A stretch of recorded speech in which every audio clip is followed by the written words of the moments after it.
Recent research shows that we all have a certain intolerance for imperfection, whether that be in our work, school grades, appearance, parenting, sports, or lifestyle. The difference among us is merely quantitative. Some of us have slightly more intolerance, some slightly less, most are in the middle. Is your perfectionist attitude preventing you from becoming a millionaire? Alright, let's take a deep dive into our obsession with perfection. This video is based off The Perfection Trap, Embracing the Power of Good Enough by Thomas Curran. What is perfectionism? Our favorite flaw, of course. The one answer we're proud to give to the interview question. What's one flaw of yours we should know about? We're also proud to answer, well, I'm a perfectionist. Perfectionism is, however, not just a personal flaw and obsession. It's a cultural one. Everywhere we look,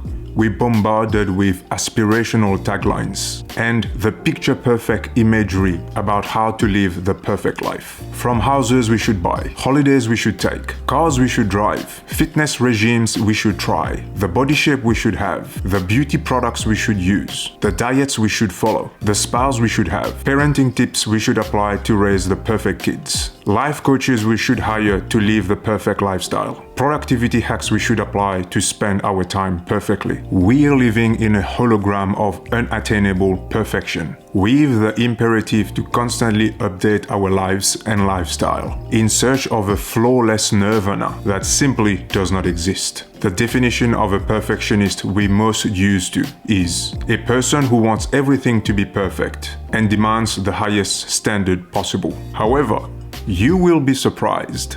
Being a perfectionist may not be what you think it is. Is perfectionism about having high standards? That's a myth that we need to bust right here, right now. Perfectionism is not about our own standard, but the standards we think are expected of us by other people. I repeat, it's not about our own high standards, but the standards we think are expected of us from others. It is fine for us to have high standards and strive to do our best in our work, assignments, appearance, parenting, relationships, come up with the most perfect creation, as long as when we release it in the world, we do not seek or care about any validation coming from others. We should basically release our work of art in the wild and be detached from the outcome, as long as deep down we know that we've done the best we could. If our work is not as well received as we were expecting it to be, as the saying goes,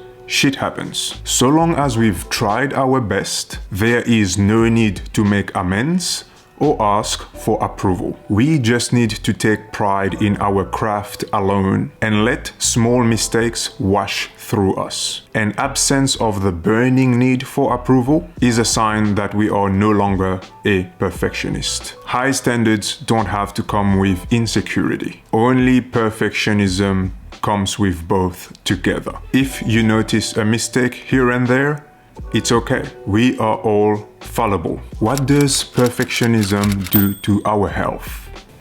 Quick pause. If you haven't done so already, please don't forget to subscribe, as it helps the channel.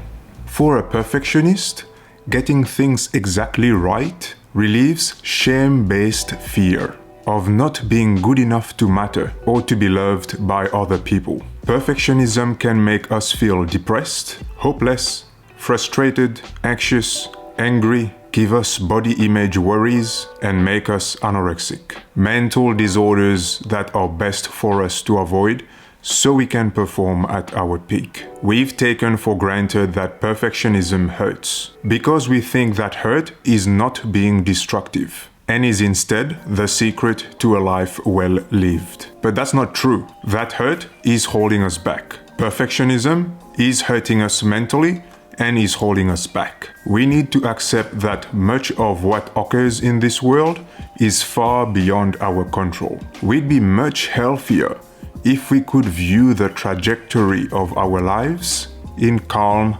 equanimity. Healthy perfectionism does not exist. Healthy perfectionists are far from perfect. Striving for something that cannot possibly be attained is the very opposite of healthy, and it stores up only misery for those who try. Is perfectionism preventing you from reaching your first million? Most likely yes. You procrastinate as the task seems huge, as you're trying to make everything perfect. Constant tweaking causes you to take too long to finish what you're doing. Put it out in the world and move on to the next thing.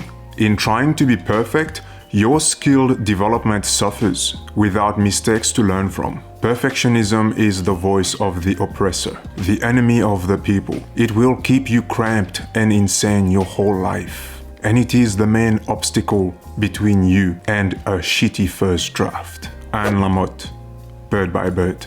Done is better than perfect, because perfect is never done. Don't let the perfect be the enemy of the good.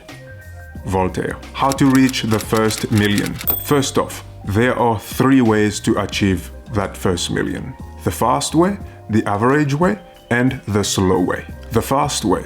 Make the first million in 3 to 10 years from now. High risk, high chaos, low quality of life for 3 to 5 years. You may be a startup founder, maybe a salesperson or a sales leader. A lot of pressure is on you and you're working 80 hours every single week. You're working on Saturdays and a little bit on Sundays. You're doing that for the next 3 to 10 years. The average way. Make the first million within 10 to 20 years. You're a mid-level risk type of person, in a supporting role in a chaotic environment with a decent life. Meaning you don't want all the pressure to be on you. You don't want to be the person who's on call 24/7. You do have equity, maybe in a company or a startup. You sometimes do long hours, but often have your weekends free. The slow way. Make the first million in 20 to 40 years. This is little to no risk. You have a balanced quality of life. You come home maybe 5, 6 o'clock every night. You invest in a fund maybe $300 per month at 8% per annum over 40 years, which end up being a little more than 1 million. Or you investing $2,000 a month at 8% per annum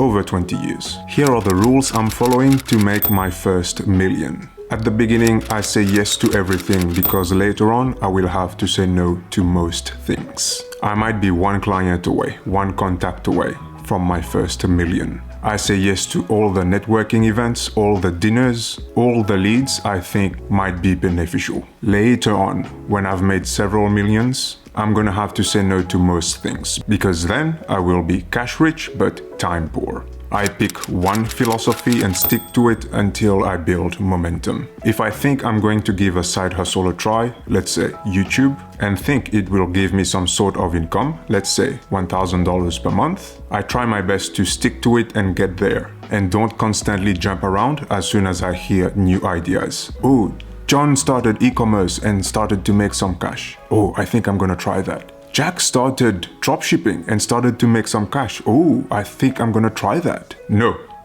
I'm going to pick one thing and stick to it until I gain momentum. I'll need to use leverage. Leverage the right contact, the bank's money, freelancers to help me grow my business. Maybe someone's helps in providing capital to help me grow my business at the start. The fast way to 1 million means I'm leveraging. The ones that get there the fastest usually have some sort of leverage. Tools, software, technology, relationships. It doesn't matter. I'm gonna be thinking, what can I leverage to expedite the process of making my first million? I'm going to protect my credit score. I'm not talking about my banking credit score here, although that's important too. What I'm talking about is if I make a promise, I'll keep that promise. If I promise I'll reply to the email, I reply to it. If I promised I'll send the quote, I send it. If I promise I'll be on time, I'll be there 15 minutes earlier. I'll protect my credit score so others know they can rely on me. When I say I'm going to do something, I do it. I'll specialize first before I generalize later. I'm picking one thing, I'm picking a niche. I'm not trying to please everybody at the start. Because 1, I can't, and 2, it's time consuming to even try. I'll focus on the one thing, start selling the one product, find my 1,000 true fans and make my first million. Then I can start exploring selling that second product, maybe a third. So I'll specialize. One product, one market, one niche. I'll master that, then generalize later if I need to. I'll stop waiting for customers to come to me. I'll make ads, go knocking on doors, market to my customers. Instagram, Twitter, LinkedIn. Best for me to stop using them for mindless scrolling, but use them to find my next customer. I'm going to look for the right mental, financial, and healthy habits. It's not only about making the money, it's about keeping the money and living long enough to enjoy it. I'm going to track my savings and my expenses. Cash is king at the beginning. I need it to grow my nest egg and increase my passive income, so I won't squander my cash as soon as I make it. Hear me out. Life is full of distractions. I'm removing negative distractions from my life